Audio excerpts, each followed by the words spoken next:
आरिफ इकबाल आप लोग के बीच में पहली बार आया हूँ। इलाहाबाद हाई कोर्ट में एशिया की जो सबसे बड़ी अदालत है, एशिया का सबसे बड़ा हाई कोर्ट है, वहाँ मैं वकालत करता हूँ। और उत्तर प्रदेश, झारखंड, बिहार तमाम लोगों ने जो आज यहाँ शिरकत की, सबसे पहले मैं अपने परवेज हनीफ साहब का शुक्रिया अदा करूँगा। उत्तर प्रदेश का एक इंटेलेक्चुअल चुनाव होता है 5 साल के लिए। Bar council of Uttar Pradesh का मैं प्रत्याशी भी हूँ। और आप लोग को बड़ा ताज्जुब होगा, मैं इलाहाबाद यूनिवर्सिटी का पूर्व महामंत्री का प्रत्याशी था। उस समय हमें इस मुस्लिम हॉस्टल जो पूरे उत्तर प्रदेश में फेमस है, वहाँ से डीजीपी चीफ जस्टिस आसिफ साहब वहाँ से प्रोडक्ट है। यहीं लखनऊ के इम्तियाज ऑनरेबल जस्टिस इम्तियाज साहब भी यहीं के प्रोडक्ट हैं, वहाँ रहते थे। तमाम बड़ी बड़ी हस्तियां वहाँ से निकल के गई, सीजे तक, सुप्रीम कोर्ट तक गए। मैं खुशनसीब हूँ कि उस मुस्लिम हॉस्टल का मैं छात्रावास का अंतवासी था। इलाहाबाद यूनिवर्सिटी का जो 6 प्राइम मिनिस्टर दिए, मैं उस यूनिवर्सिटी का प्रोडक्ट हूँ। और एशिया का सबसे बड़ा, जहाँ पंडित मोतीलाल नेहरू ने वकालत की, पंडित जवाहरलाल नेहरू ने, तमाम बड़ी बड़ी हस्तियों ने वकालत की, जो हिंदुस्तान के 6 प्राइम मिनिस्टर देने वाले शहर से आया। लेकिन कभी मैंने अपने वकालत के पेशे में पसमानदा, फॉरवर्ड, बैकवर्ड जो मेरे क्लाइंट रहते थे, मैं तमाम बोर्ड और निगमों का वकील भी रहा हूँ भी अभी, कभी फील नहीं हुआ।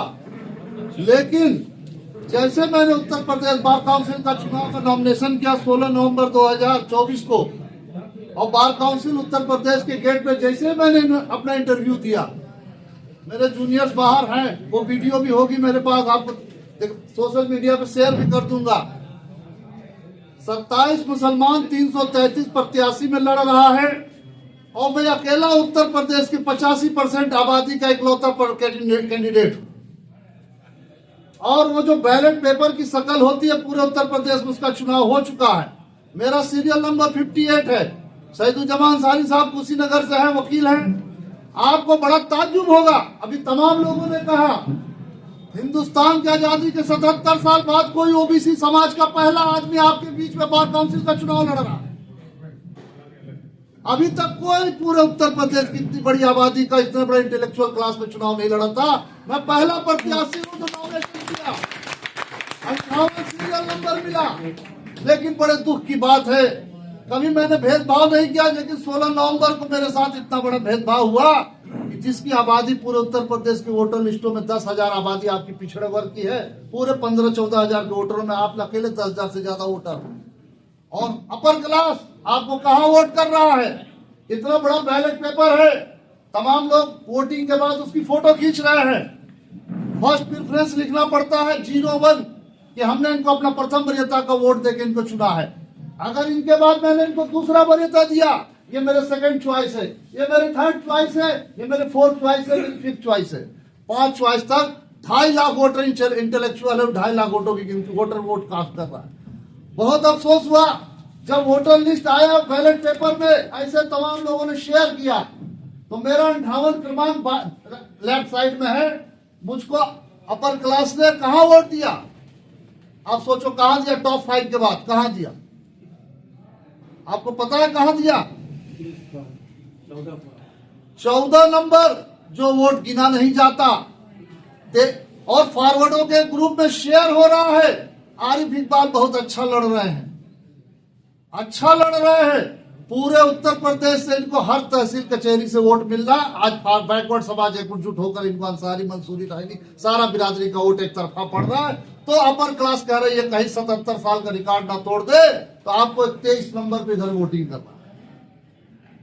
और बड़े दुख की बात है कि मऊ के एक सीनियर वकील अपनी ही बिरादरी के किसका बस्ता लगा रहे हैं, और वहां जो मुझको प्रथम वरीयता का वोट जो मेरी बिरादरी दे रही है, मेरा समाज जो दे रहा है, उनको हड़का रहे, गाली दे रहे।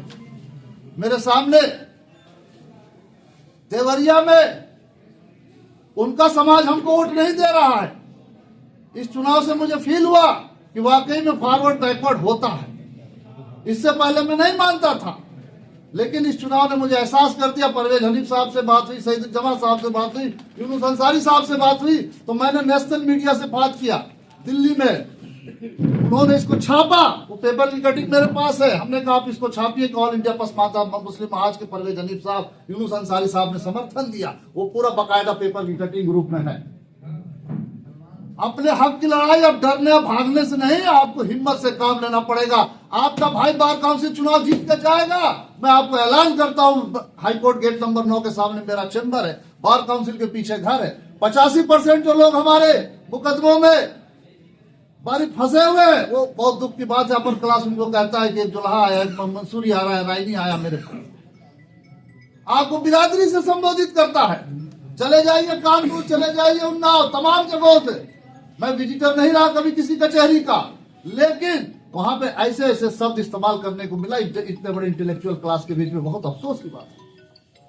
आज उस दर्द की वजह से मैं यहाँ आया। मेरे साथ जो हुआ इस चुनाव में, कहीं आप लोग के वोट बैंक 85%, हम आज समाजवादी की सरकार पूरा उत्तर प्रदेश का मुसलमान बनवाता है, कभी बहुजन की बनवाता है, लेकिन जब हक की बात आती है तो नसीमुद्दीन सिद्दीकी को दे दी जाती है, आजम खान को दे दिया जाता है। उनके परिवार में 28-28 लाल बत्ती रहती है। एक भी बैकवर्ड के यहाँ लाल बत्ती नीली बत्ती हो तो आप बता दो। कल की बात करते हैं कि 18 लाल बत्ती नसीमुद्दीन सिद्दीकी की यहाँ है। 18 लाल बत्ती, उनके मुंशी तक को, उनके जूनियर तक को। और सरकार के जो पद है उसमें अपर महाधिवक्ता कौन बनेगा? एक सिद्दीकी बिरादरी का बनेगा, एक मिल्की बिरादरी का बनेगा, एक पठान बिरादरी का बनेगा। आप बताओ इतिहास में कोई अंसारी आज तक एडिशनल एडवोकेट जनरल बना हो या सीएससी बना हो या हज कमेटी का चेयरमैन इनकी सरकारों में बना हो?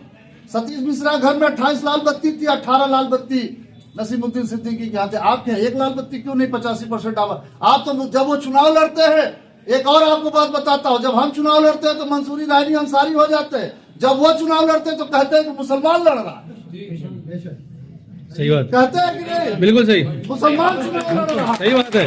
हम अंसारी लड़ रहे हैं, हम रायनी लड़ रहे हैं, हम मंसूरी लड़ रहे हैं।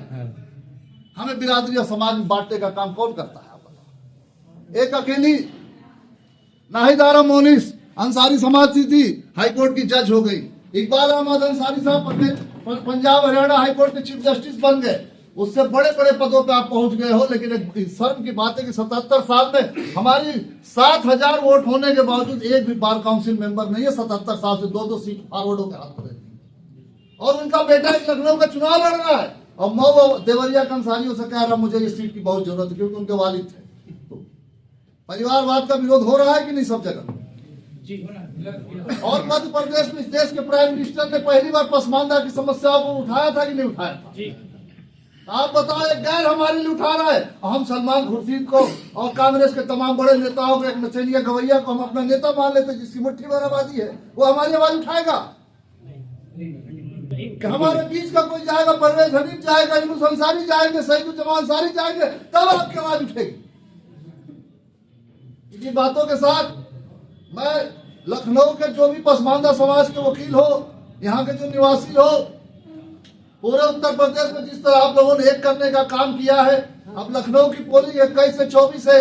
हमें सिर्फ 100 से 150 वोट अपने ओबीसी समाज का, पसमानदा समाज का अगर लखनऊ से प्रथम पर 58 नंबर पे मिल गया, मैं चुनाव जीत के इतिहास बनाने चाहूंगा पसमानदा।